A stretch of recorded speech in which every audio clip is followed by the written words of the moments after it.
Pablo nos ha estado advirtiendo que para poder andar como hijos de Dios hay que ir caminando por esta vida, hay que ir caminando en luz, en amor y en sabiduría. Esto fue lo último que vimos el domingo pasado. Esto es santidad, que es lo que vamos a ver hoy. Para poder ir caminando así, él nos ha estado enseñando que hay que dar un paso con un pie y luego otro con el otro. Que no podemos solo dar un paso diciendo no al pecado, sino que también hay que dar otro diciendo sí al carácter de Dios en nuestra vida. Si no lo hiciésemos así, pues iríamos caminando cojos, ¿no?, hacia la presencia de Dios, y así no se puede caminar. Pablo lo exponía gráficamente de la siguiente manera en el capítulo 4. Vamos todos a Efesios 4, un capítulo antes, versículos 22 al 24. Fijaros lo que dice: en cuanto a la pasada manera de vivir, primer paso, despojaos del viejo hombre que está viciado conforme a los deseos engañosos. Ahora el siguiente versículo abre un paréntesis: y renovaos en el espíritu de vuestra mente, que es sobre lo que hoy vamos a hablar. Y segundo paso, y vestíos del nuevo hombre creado según Dios en la justicia y santidad de la verdad. Y ya a continuación, y hemos estado viendo, Pablo nos daba una serie de consejos prácticos de cómo hay que caminar. Vuelvo a repetirlo: dando un paso con un pie y luego otro con el otro. Como acabamos de leer, primero hay que desvestirse del viejo hombre y después de renovar nuestra mente con la lectura de la palabra y mediante el poder del Espíritu Santo en nuestra vida, hay que dar un segundo paso, que es vestirse del nuevo hombre creado según Dios. Y en medio de los dos pasos hay otro muy importante, hay algo muy importante. Hemos leído que hay una renovación de nuestra mente. Sin esta renovación de nuestra mente, dar solo el primero de los pasos nos convertiría en legalistas, diciendo: no hagas, no mires, no digas. Todo obras en la carne, pero sin ningún fruto del Espíritu Santo en nuestras vidas. Al revés, tampoco se puede andar. No se puede imitar el carácter de Dios en nuestra vida y al mismo tiempo vivir revolcados en el pecado. No se puede. Eso sería libertinaje y no libertad en Cristo. Por lo tanto, debemos andar como es digno de la vocación con la que fuimos llamados. ¿Cómo? Un paso con un pie y luego otro paso con el otro. Es lo que nos ha estado enseñando Pablo, poniéndonos ejemplos para que los entendamos mejor. ¿De acuerdo? El primer ejemplo que veíamos: hay que dejar de mentir, sí, pero no solo hay que dejar de hacerlo, sino que también hay que decir la verdad. Un paso y otro paso. El segundo ejemplo que nos ponía: ¿hay que dejar que el enojo nos domine? No, claro, no. Pero eso no significa que no nos airemos. Airaos, dice Pablo, lo que significa que no puedes mirar hacia otro lado cuando alguien esconde la verdad o cuando alguien actúa injustamente. Este era el segundo ejemplo. El tercero: el que roba, ¿debe de dejar de hacerlo? Claro que sí, pero no solo debe dejar de robar y cruzarse de brazos, sino que tiene que trabajar para poder ayudar a los demás con su trabajo. Había un cuarto ejemplo: tenemos que dejar de decir palabras corrompidas, palabras que hacen daño a los demás y que también nos lo hacen a nosotros. Claro, sí, pero no solo hay que dejar de decirlas, sino que también tenemos que vestirnos con las que edifican y así podemos dar gracia a los que nos oyen. Un paso, otro paso. Quinto ejemplo: no debemos contristar al Espíritu Santo, claro, pero ha de ser para poder ser imitadores de Dios. ¿Cómo? Siendo misericordiosos, perdonándonos los unos a los otros como Cristo nos perdonó. El sexto ejemplo que veíamos: también debemos dejar la fornicación, la inmundicia y la avaricia, todo ello idolatría, como veíamos. Pero esto solo lo podremos hacer si somos agradecidos, este es el otro paso, dejar eso, pero agradecidos a Dios por todo lo que ya nos ha dado. Había un séptimo ejemplo: que nadie os diga, decía Pablo, que nadie os engañe. Hay que salir de las tinieblas y ser luz en el Señor. Dejar las tinieblas, un paso; ser luz en el Señor. ¿Para qué? Para poder invadir con nuestra luz esas tinieblas, las tinieblas de este mundo. El contraste aquí era la luz frente a las tinieblas. Y el propósito era mostrarles al mundo el error en el que están, en el error en el que viven, porque la luz es lo que manifiesta todo. Pero para esto veíamos, hay que estar despierto y no dormido. El domingo pasado veíamos el octavo. Decía Pablo: mirad pues cómo andáis, no como necios. Un paso, hay que dejar de ser necios, sino como sabios. Había que dar otro paso. Allí veíamos el error que hay que evitar: andar como necios. Y el paso que hay que procurar: andar como sabios. Hoy veremos también, y este ya es el último antes de entrar en casos prácticos de la familia, del trabajo, etc. Hoy es el último caso, veremos el último ejemplo de 2 pasos que hay que dar. Pablo nos va a mostrar el contraste entre estar llenos del espíritu de este mundo, del que hay que huir, primer paso, lejos de estar llenos del espíritu de este mundo, frente a estar llenos del Espíritu Santo, paso que hay que procurar dar. Pero me quiero centrar en el versículo último que vimos el domingo pasado para desde ahí poder entender toda la predicación. Así que vamos a recordar los últimos versículos que vimos el domingo anterior, que van del 15 al 17. Mirad pues con diligencia cómo andéis, no como necios, sino como sabios, aprovechando bien el tiempo porque los días son malos. Por tanto, no seáis insensatos, sino entendidos de cuál sea la voluntad del Señor. Para ser sabios hay que aprovechar el tiempo y hay que entender cuál es la voluntad de Dios. Ya desarrollamos lo que quería esto decir y dijimos que para poder aprovechar el tiempo había que redimirlo. O sea que hay que pagar un precio para poder rescatar los días, porque son malos. Este era uno de los consejos para andar en el segundo paso, para ser sabios. Y el otro consejo era que debíamos dejar que el Señor nos diera a entender qué es realmente lo que dice su palabra. Para ello no solo debemos leer la palabra de Dios, sino meditar en ella. ¿De acuerdo? Dios nos guía a través de su palabra revelada y usa a su Espíritu Santo para que la podamos entender. Otra vez, debemos leerla, pero Dios usa a su Espíritu Santo para que la podamos entender. Pues es esto, en lo que por eso he querido poner estos versículos, porque desde ahí, eso que nos dice que hay que entender la palabra de Dios, desde ahí es de donde vamos. Ahora Pablo nos quiere enseñar, porque solo es gracias al Espíritu Santo que podemos tener un verdadero entendimiento de cuál es la voluntad de Dios para nosotros. Por eso, para entender esta enseñanza, Pablo nos va a mostrar, y a través de una imagen muy gráfica, el contraste que hay entre estar lleno de alcohol y lleno del Espíritu Santo. Por eso, en esta introducción, y antes de entrar en los versículos que hoy vamos a ver, quiero deciros por qué Pablo usa el vino como similitud y al mismo tiempo como contraste para explicar cómo se debe manifestar el Espíritu Santo en nuestras vidas. Usa este ejemplo como similitud y al mismo tiempo como contraste. Es muy sencillo de entender. Uno de los síntomas que más rápido detectamos cuando vemos a alguien que está borracho es la imposibilidad que tiene para andar bien, para andar en línea recta, ¿verdad? Una persona está embriagada cuando ha perdido el control sobre sí misma y no solo no puede andar, sino que tampoco puede ni pensar ni conducirse correctamente en la vida. Bien, creo que os acabo de resumir toda la predicación de hoy. Vamos a verlo en los versículos del 18 al 21. No os embriaguéis con vino, en lo cual hay disolución. Antes bien, sed llenos del Espíritu, hablando entre vosotros con salmos, con himnos y cánticos espirituales, cantando y alabando al Señor en vuestros corazones, dando siempre gracias por todo al Dios y Padre, en el nombre de nuestro Señor Jesucristo. Someteos unos a otros en el temor de Dios. Como os podéis imaginar, hoy vamos a hablar del Espíritu Santo y ya vimos en la predicación sobre Efesios 4:30 que titulé Entristeciendo a una persona. ¿Quién es el Espíritu Santo? ¿Qué hace el Espíritu Santo? ¿Y qué produce el entristecimiento del Espíritu Santo en nuestras vidas? Voy a volver a repetir algunos de sus conceptos para a partir de ahí ver lo que Pablo nos quiere mostrar, que es cómo podemos llenar nuestra vida con el Espíritu Santo. ¿Quién es y qué hace el Espíritu Santo? Bien, Él es una persona, porque, como vimos en Efesios 4:30, las cosas o las fuerzas no las podemos entristecer. Yo no puedo entristecer este micrófono, ni puedo entristecer a este atril. Y aunque en el versículo 18 que acabamos de leer se nos dice que tenemos que ser llenos del Espíritu Santo, esto no significa que sea una fuerza, un líquido, un gas o un algo con lo que Dios nos llena hasta que nos desbordemos, no. No es ni siquiera una influencia que procede de Dios.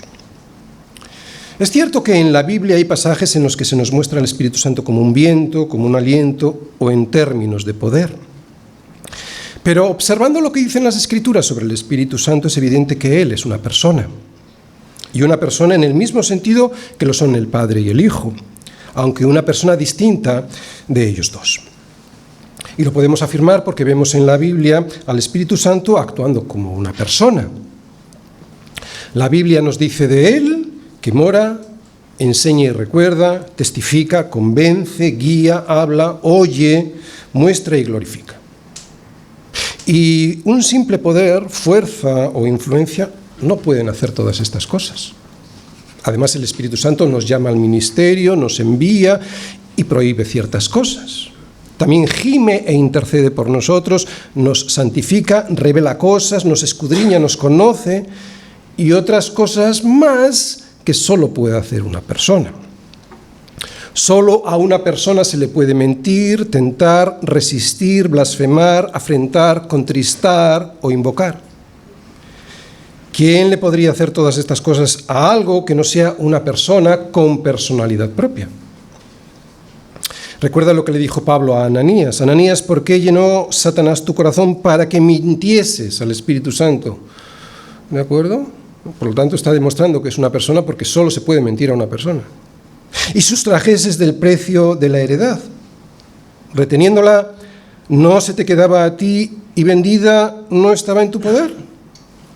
¿Por qué pusiste esto en tu corazón? No has mentido a los hombres, sino a Dios. Así que aquí vemos que además una persona, porque dice mentir al Espíritu Santo, está comparando al Espíritu Santo exactamente igual que a Dios. Además, si el Espíritu Santo no fuese una persona, ¿por qué el Señor nos manda id y hacer discípulos a todas las naciones, bautizándolos en el nombre del Padre, del Hijo y del Espíritu Santo, si el Padre y el Hijo son personas y el Espíritu Santo no?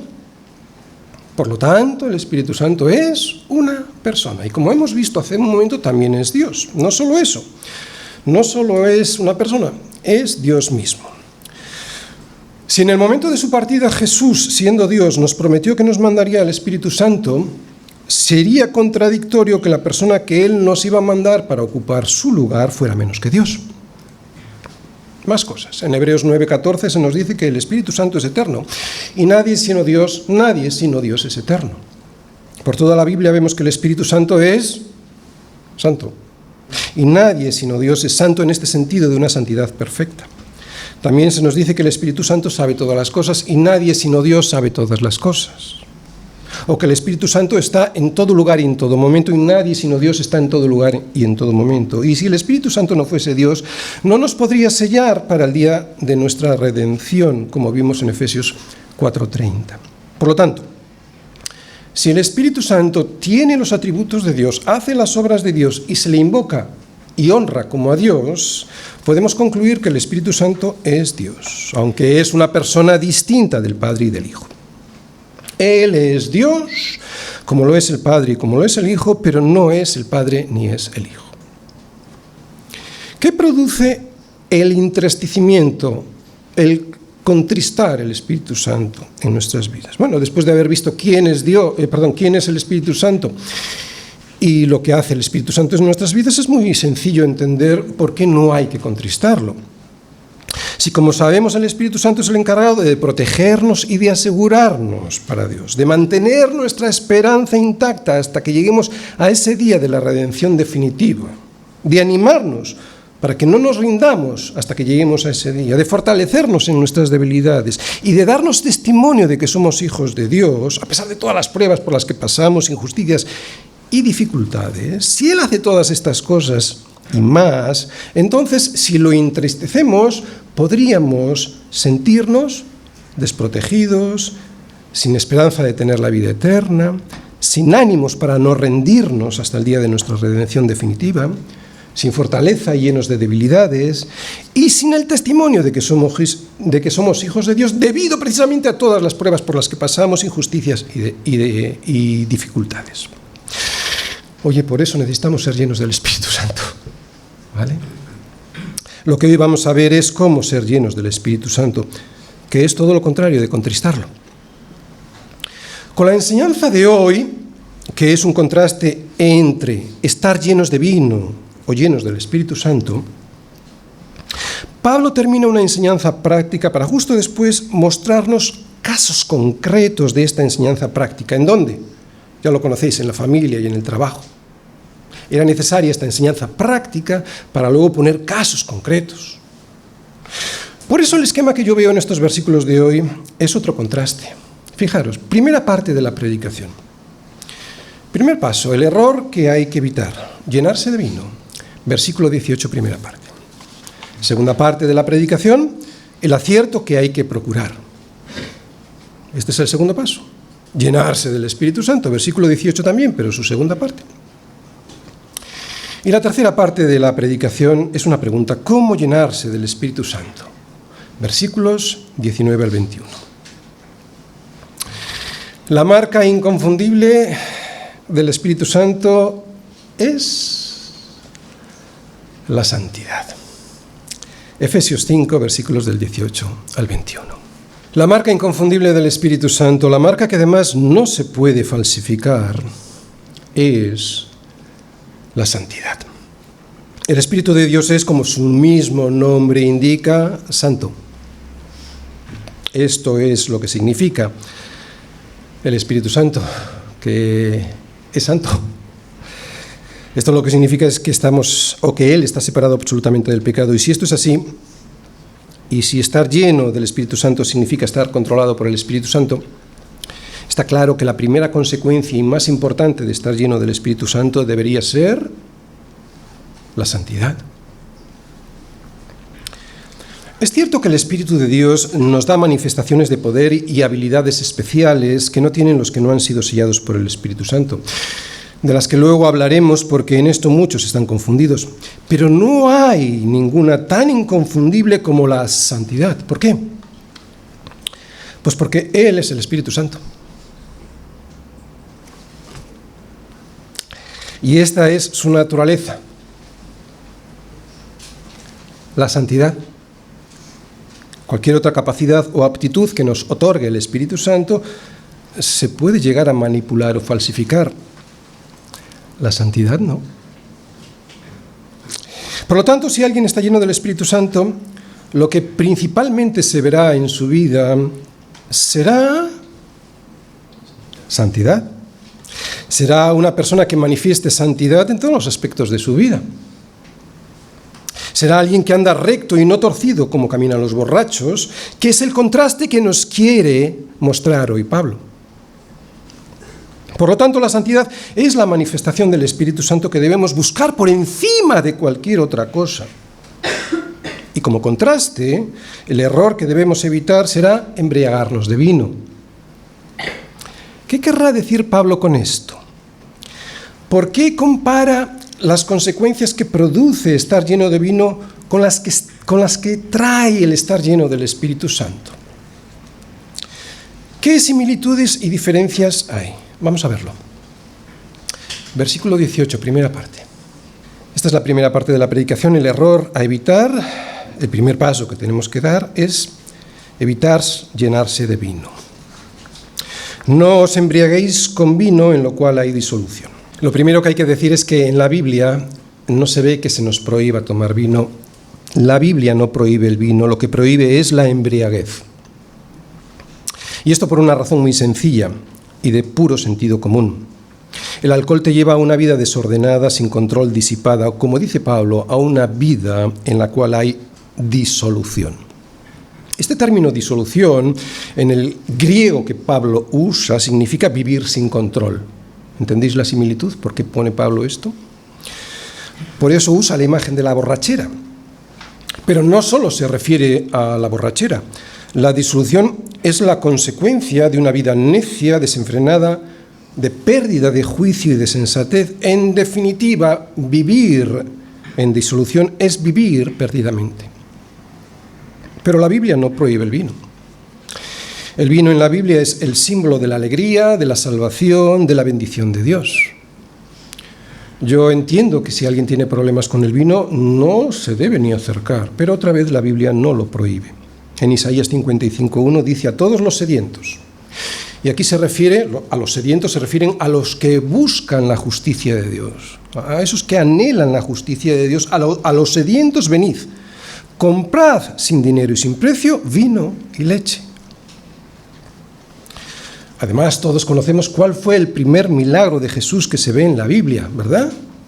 En Caná, en las bodas de Caná, no solo convirtió el agua en vino, sino que encima el vino que convirtió era muchísimo mejor que el que se había servido en esa boda hasta ese momento.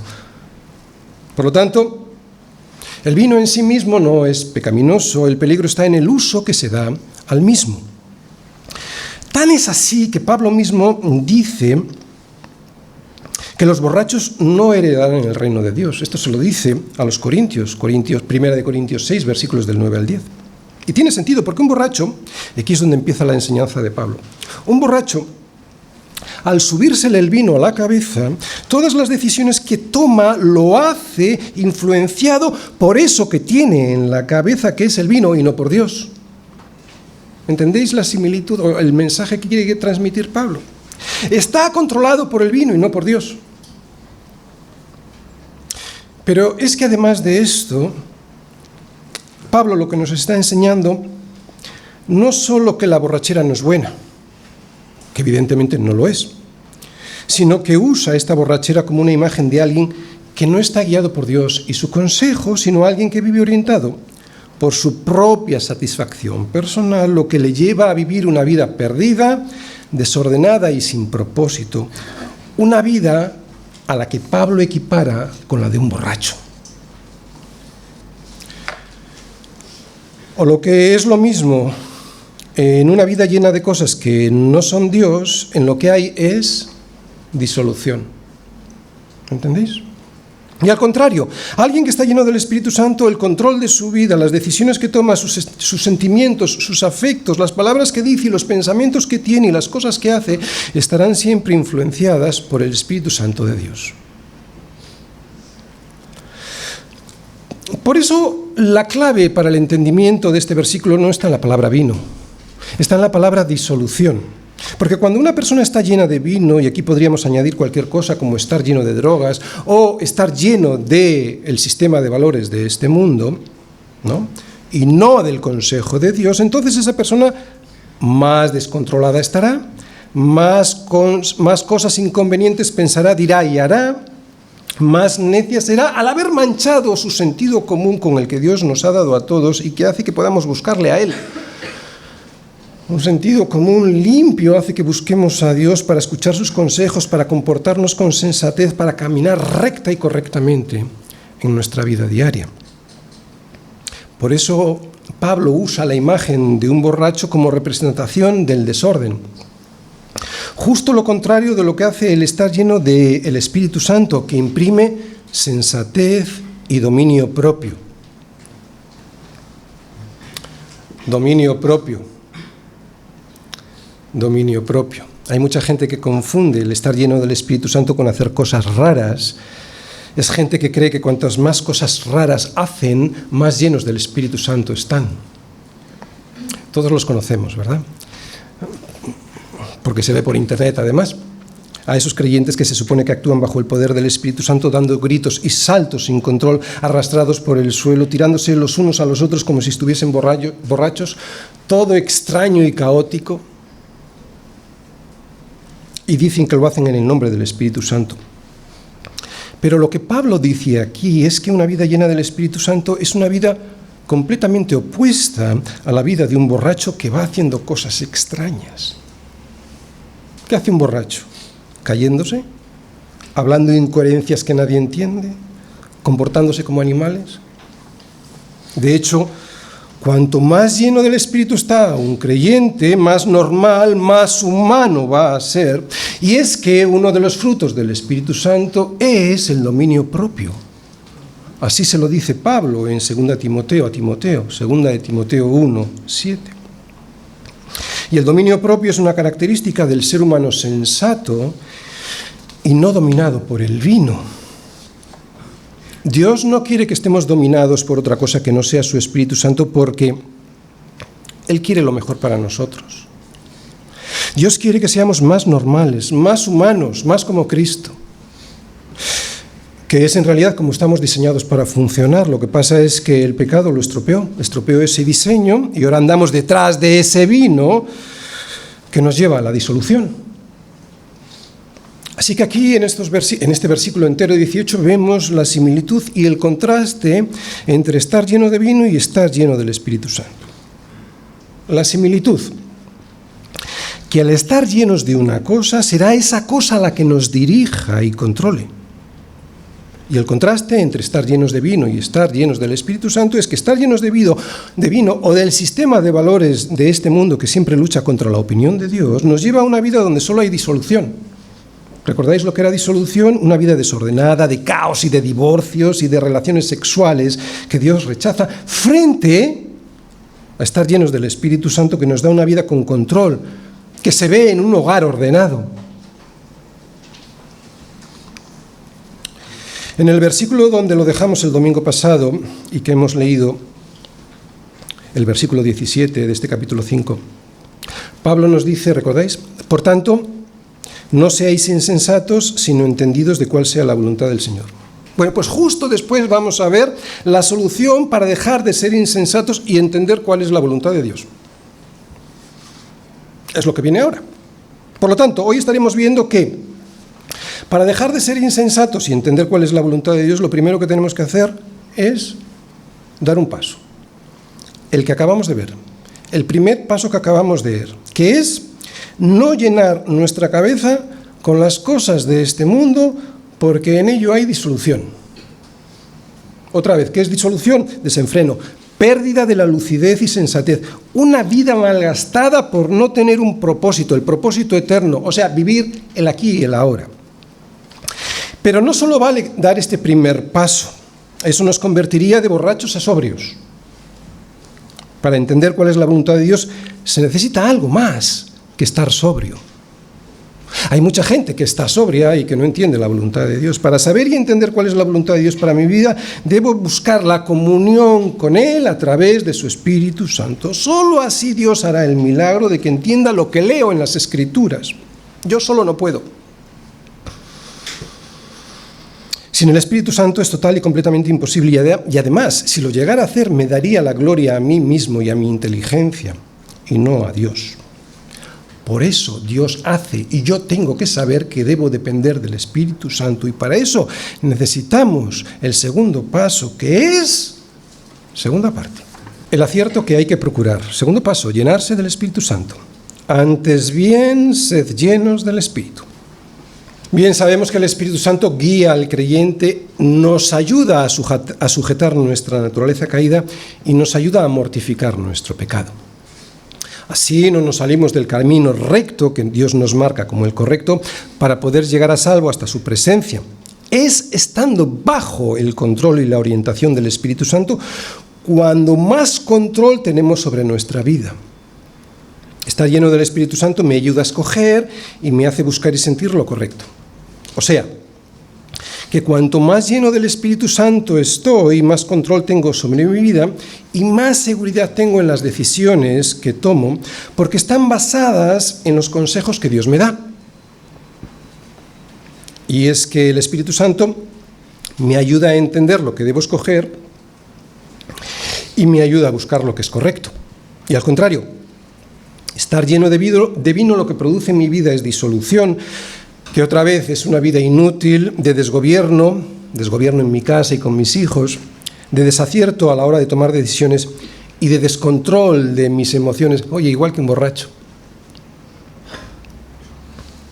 Ya hemos dicho que estar llenos de alcohol, Pablo lo usa como una imagen de lo que no hay que hacer, como una imagen.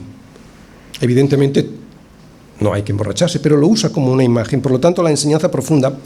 El pecado que hay que evitar es que no debemos dejar que el sistema de valores de este mundo nos llene la cabeza con sus opiniones, porque eso nos insensibilizará para poder oír la voz de Dios, nos dormirá y nos atontará nuestro carácter y, por lo tanto, nos hará perder el control sobre nuestras vidas. Por eso, estar llenos del Espíritu Santo, como vemos por toda la Escritura, nos hace más humanos, más como Cristo. Llenos de amor, de misericordia, de sabiduría y de esperanza, incluso en las tribulaciones. Algo importante. Otra cosa que nos quiere enseñar Pablo, y está medio escondido. Otra cosa que podemos ver en este versículo es que estar llenos del Espíritu Santo es un mandato. Y lo es para todos, no solo para una élite eclesial. No solo deben ser llenos del Espíritu Santo los pastores y maestros, sino todos los creyentes. Pablo dice sed llenos del Espíritu. Y esto es un verbo que está conjugado en modo imperativo. Y aunque seguro que no nos hemos dado cuenta, en el mismo versículo que dice no os embriaguéis con vino, también dice sed llenos del Espíritu Santo. Es la misma orden. No os embriaguéis con vino, en lo cual hay disolución, antes bien sed llenos del Espíritu Santo. O sea, que tan pecado es ir borracho por la vida como no ser llenos del Espíritu Santo. En nuestra iglesia nadie dudaría de poner en disciplina a un miembro que anda por ahí borracho todo el día, ¿no? Nadie se extrañaría si a ese hermano le tenemos en observación para ir restaurándole hasta la plena comunión con todos nosotros para que deje la bebida. Pues resulta que Pablo está poniendo en un mismo plano de igualdad las dos situaciones. Así que ¿cuántos de nosotros no tendríamos que estar en disciplina, verdad? Si esto es así, y parece que es así, lo que digo, a más de uno que criticamos la vida de otros cristianos, podría llegar un día que se nos caiga la cara de vergüenza. Aunque mejor sería que se nos cayese ahora y nos arrepintiésemos por contristar al Espíritu Santo al ver que no somos mejores que otros cristianos a los que tenemos por publicanos y pecadores. Así que cuidado, porque Jesús, a unos que confiaban en sí mismos como justos y menospreciaban a los otros, les dijo la parábola del fariseo y del publicano que todos conocemos. Parábola que termina diciendo: cualquiera que se enaltece será humillado y cualquiera que se humilla será enaltecido. Así que cuidado con ir pavoneándonos delante de otros hermanos o de otras iglesias porque pensamos que no son tan espirituales como yo o que no son tan estupendos esa iglesia como lo somos en mi iglesia. Cuidado, no vaya a ser que llegue un día en que seas humillado y además en público para tu vergüenza. Porque además no solo es un verbo que está conjugado en modo imperativo, es que también lo está en presente. Ser lleno del Espíritu Santo debe ser una realidad continua y no solo algo que ocurrió puntualmente en el pasado y de lo que todavía vivo en el presente. Un cristiano no puede vivir de las rentas del Espíritu Santo. Un cristiano, para vivir en santidad, ha de estar todo el rato, todo el tiempo lleno del Espíritu Santo. Y aquí es el momento de volver a recordar que el Espíritu Santo no es un líquido, un gas o un viento, ni siquiera es una fuerza que proviene de Dios. Es una persona. Es la tercera persona de la Trinidad que mora en la vida de cualquier creyente desde el mismo instante en que creemos en Cristo y su obra redentora. Una persona. Tenemos una persona, no la cabeza de una persona, un brazo, no una parte, tenemos una persona. Como ya vimos en el capítulo 1, Pablo nos dice que en Él, en Cristo, también vosotros, habiendo oído la palabra de verdad, o sea, el evangelio de vuestra salvación, y habiendo creído en Él, o sea, habiendo oído la palabra y creyendo en Él, en esa palabra, fuisteis sellados con el Espíritu Santo de la promesa, lo que significa que desde el primer momento de la conversión y sin ninguna exigencia extra más, un creyente tiene en su corazón el Espíritu Santo de Dios como un sello que le guarda hasta el día de la redención y lo tiene completo, no lo tiene por partes. Es una persona, no es un gas que Dios nos da un poquito. No es una fuerza o un poder. Por lo tanto, ¿el Espíritu Santo se tiene o no se tiene? Y ser lleno significa dejarse llenar por su influencia sin contristarlo, sin entristecerlo. Dice Pablo que el Espíritu Santo es una persona que siempre está conmigo. ¿O ignoráis que vuestro cuerpo es templo del Espíritu Santo, el cual está en vosotros? El Espíritu Santo, el cual está en vosotros, no dice una parte. El cual, el Espíritu Santo, está en vosotros, el cual tenéis de Dios y que no sois vuestros. Y esto es importante porque lo que significa es que el Espíritu Santo está o no está. También en Romanos 8:9 dice Pablo que si alguno no tiene el Espíritu de Cristo, no es de él. No dice algo del Espíritu de Cristo, dice el Espíritu de Cristo. Lo que significa que todo creyente en Cristo y su sacrificio tiene el Espíritu Santo, no que lo tiene por partes, sino que vive como una persona completa en cualquier creyente. Por lo tanto, el Espíritu Santo puede estar contristado, es cierto, pero ¿está o no está? No es necesaria una experiencia extrasensorial para tenerlo completo. Solo hay que creer en Cristo y en lo que Él hizo por nosotros. Una prueba más de esto. Jesús nos dice, el que cree en mí, como dice la Escritura, de su interior correrán ríos de agua viva. Y lo explica. ¿Qué es esto de que correrán ríos de agua viva? Dice, esto dijo del Espíritu que habían de recibir los que creyesen en Él. Muchas personas prefieren experimentar algo extraordinario como dones especiales, lenguas, profecías, sueños, visiones, cuando en realidad esto no es ni mucho menos la plenitud del Espíritu Santo. ¿Queréis un ejemplo bíblico? La iglesia de Corinto. Una iglesia llena de estos dones espirituales, pero al mismo tiempo era la iglesia más carnal de todo el Nuevo Testamento. Era una iglesia tan apartada de la santidad que Pablo les tuvo que llamar la atención por la cantidad de herejías, de divisiones, de borracheras, de desviaciones sexuales e inmoralidad de todo tipo. Y sin embargo era una iglesia con dones de lengua y de profecía. Llenos de dones, pero nada de santidad.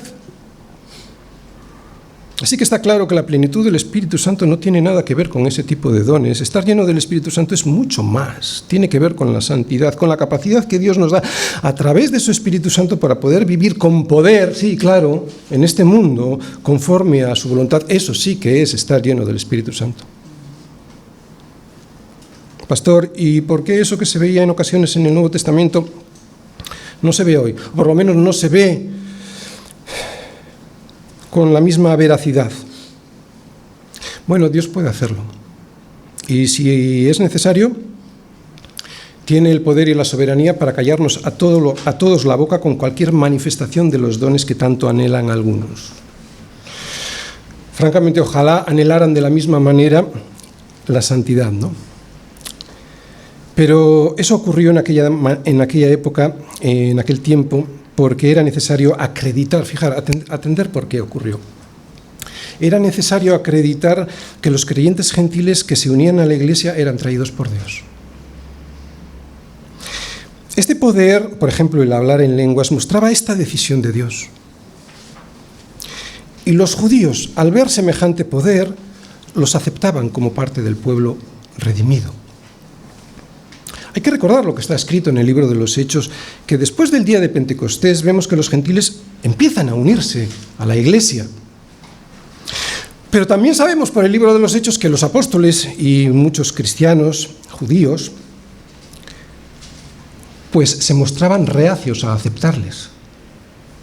Sin embargo, al ver a los samaritanos primero y a los gentiles después que recibían el don de hablar en lenguas, igual que los primeros cristianos en el día de Pentecostés, ellos se dieron cuenta que habían recibido el Espíritu Santo y entonces les recibían dentro de la iglesia. Era necesario.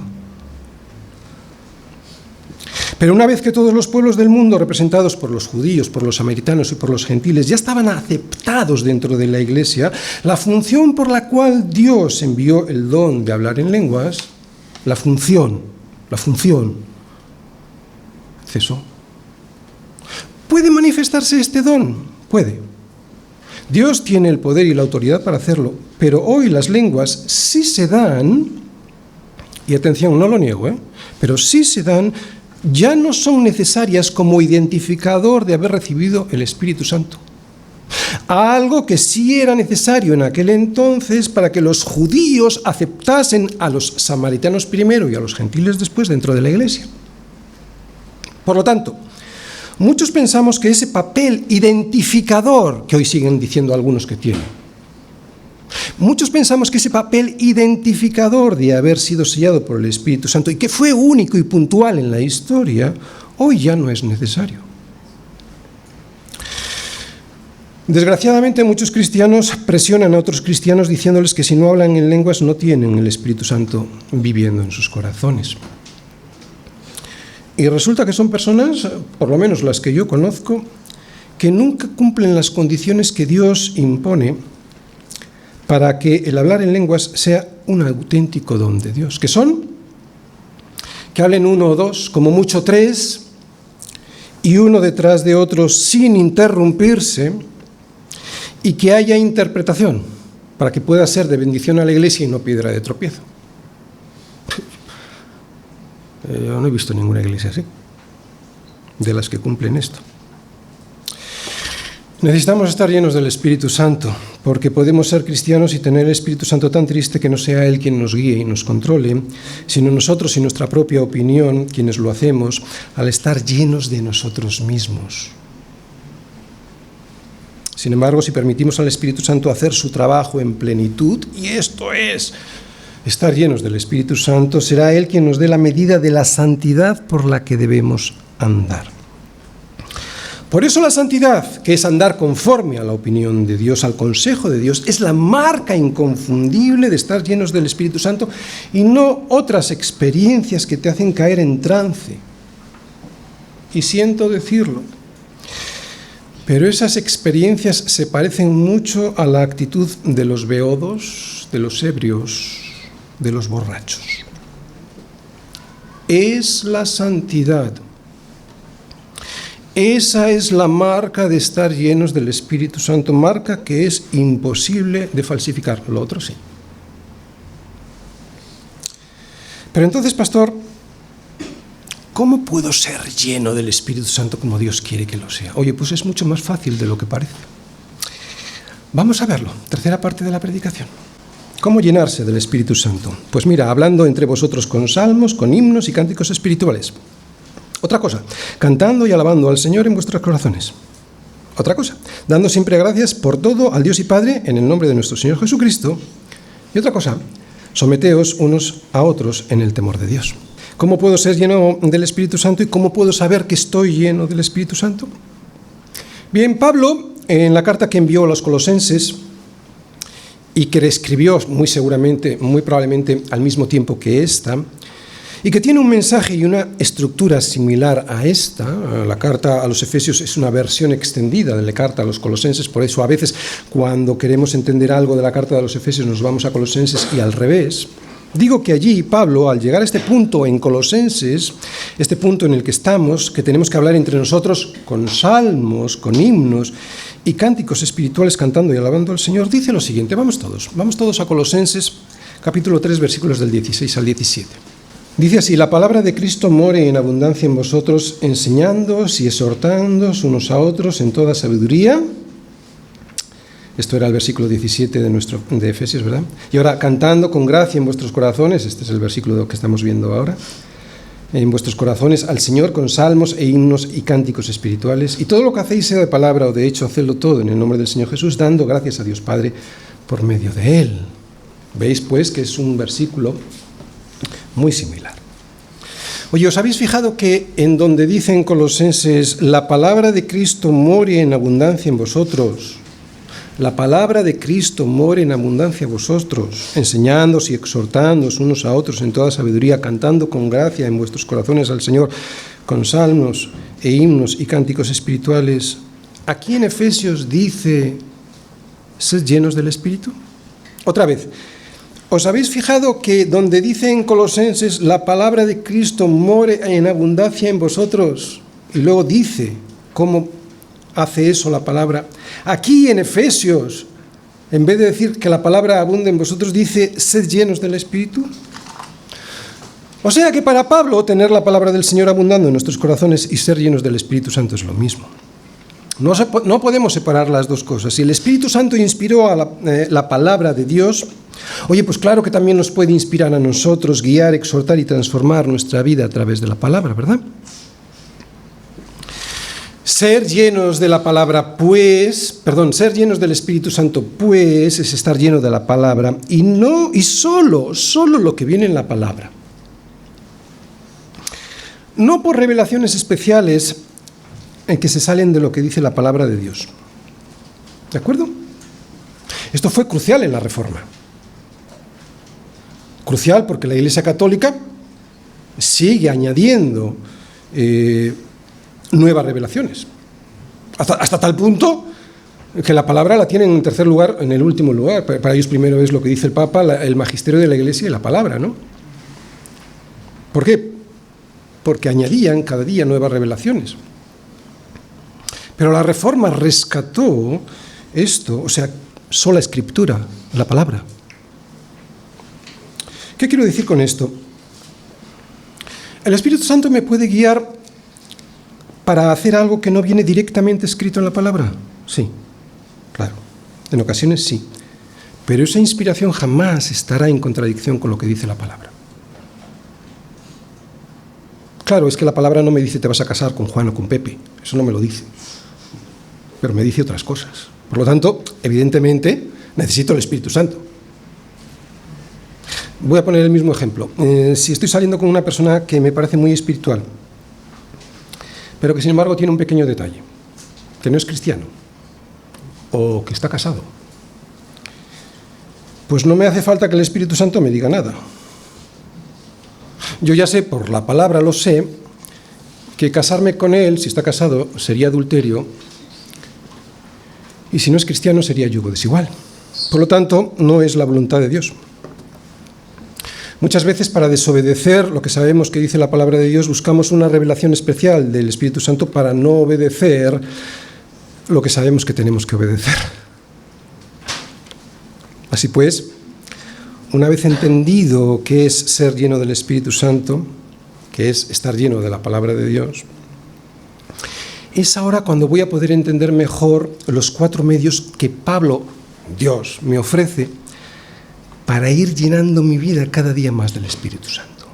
Primer medio, hablando entre vosotros con salmos. Aquí se nos explica cómo debemos hablar entre los creyentes para que el Espíritu Santo llene nuestra vida. Estuve durante años en una iglesia en la que nadie hablaba la palabra del Señor en sus conversaciones, porque esto es lo que significa eso que teníais ahí, hablar entre vosotros con salmos. Cada vez que se terminaba una reunión, uno hablaba de cuántas setas había podido recoger el día anterior, o de lo mal que estaba la economía, o de lo difícil que se ha puesto el trabajo, pero en esas conversaciones jamás aparecía el Señor guiando esa charla. Así es imposible que el Espíritu Santo nos llene. Estamos hablando de un medio por el cual podemos ser llenos del Espíritu Santo. Recordamos que el Espíritu Santo, si eres verdaderamente creyente, ya lo tienes. Ahora se trata de no contristarle, por lo tanto, dejar actuar en tu vida a plenitud. Y estamos viendo el primer medio. Es importante hablar entre nosotros la palabra de Dios, incluso en conversaciones que en apariencia no tienen nada que ver con la palabra de Dios. ¿Por qué? Porque Pablo nos dice que es un medio para que el Espíritu Santo llene nuestra vida. ¿Te das cuenta de lo importante que es tener comunión unos con otros? ¿Puedes ser lleno del Espíritu Santo leyendo en tu casa? Claro, la palabra de Dios, por supuesto. Pero qué importante es el primer medio que Pablo nos dice.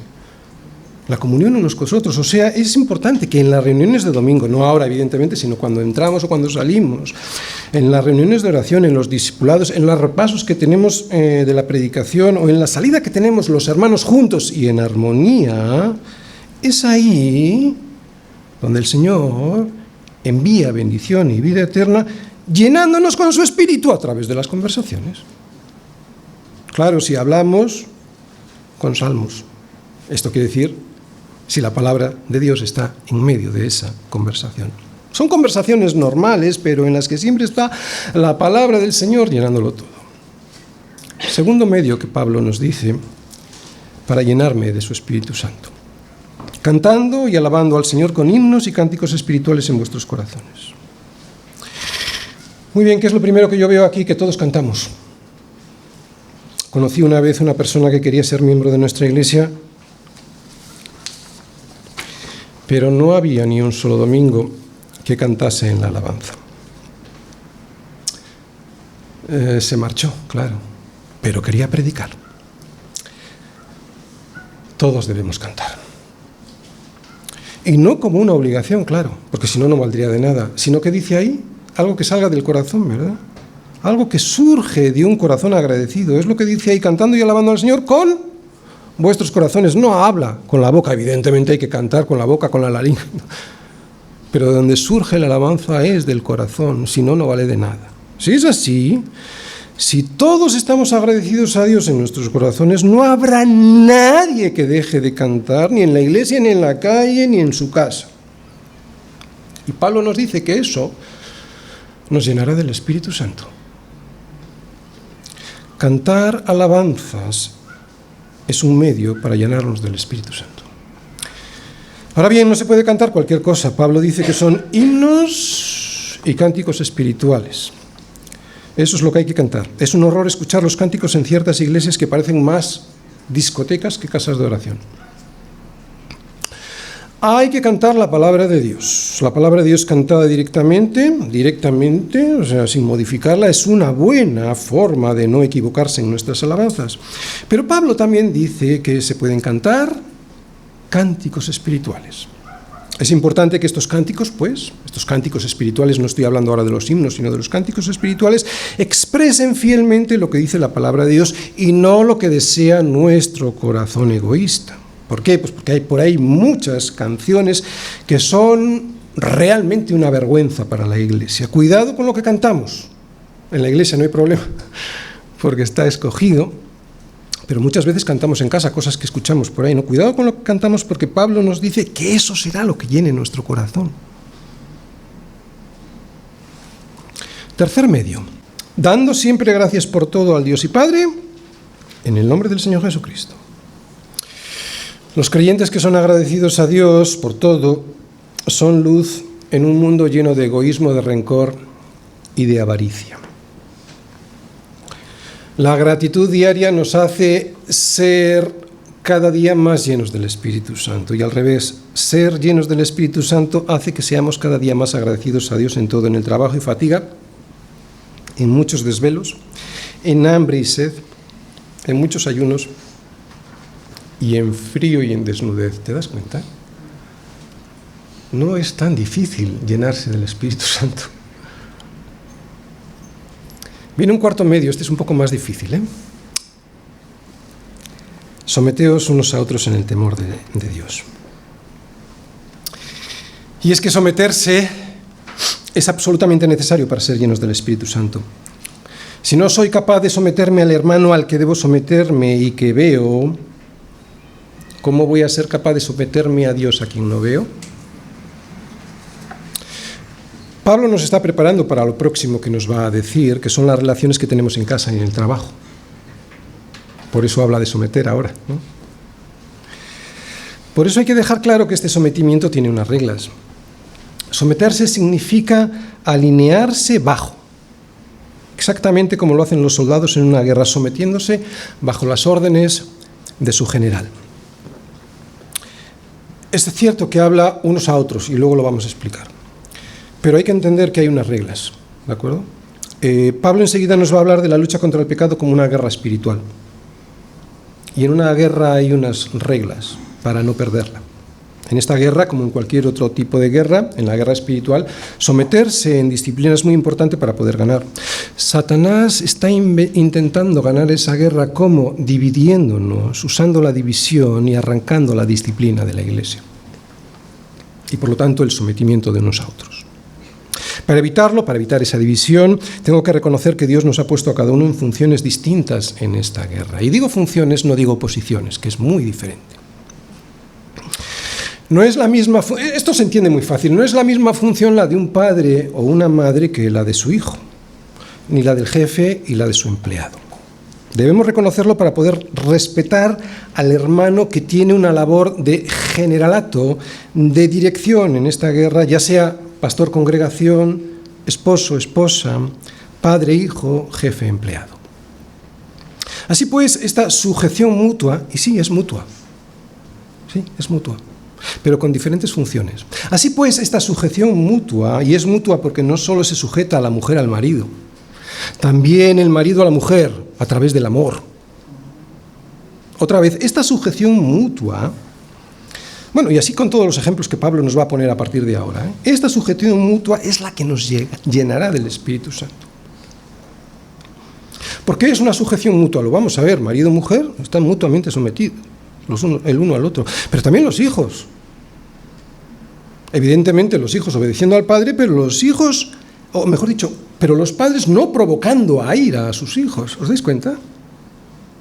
Hay un sometimiento mutuo, es cierto, pero las funciones son diferentes. Y es muy importante entender cuál es la función de cada uno para que no haya división y la guerra se pueda ganar. Por lo tanto, este cuarto medio que Dios nos da para llenarnos del Espíritu Santo es fundamental, someterse a los unos a los otros con estas reglas que todos entendemos porque son de puro sentido común. Termino. Estar lleno del Espíritu Santo no son las manifestaciones extraordinarias que la gente busca como milagros, sanidades o prosperidad económica. Estar lleno del Espíritu Santo, según la Biblia, es otra cosa. Estar lleno del Espíritu Santo es conocer y entender la palabra de Dios, hablar la palabra de Dios, cantarla unos con otros, estar siempre agradecidos a Dios por todo y estar sujetos los unos a los otros en amor. La marca inconfundible, pues, de estar llenos del Espíritu Santo es la santidad. Solo así se puede sostener un matrimonio, una familia y un trabajo como Dios quiere que lo hagamos. Andar así es andar recto, no como los borrachos. Y como hemos visto, no es tan difícil si no dejamos que el mundo nos llene con su borrachera. Amén.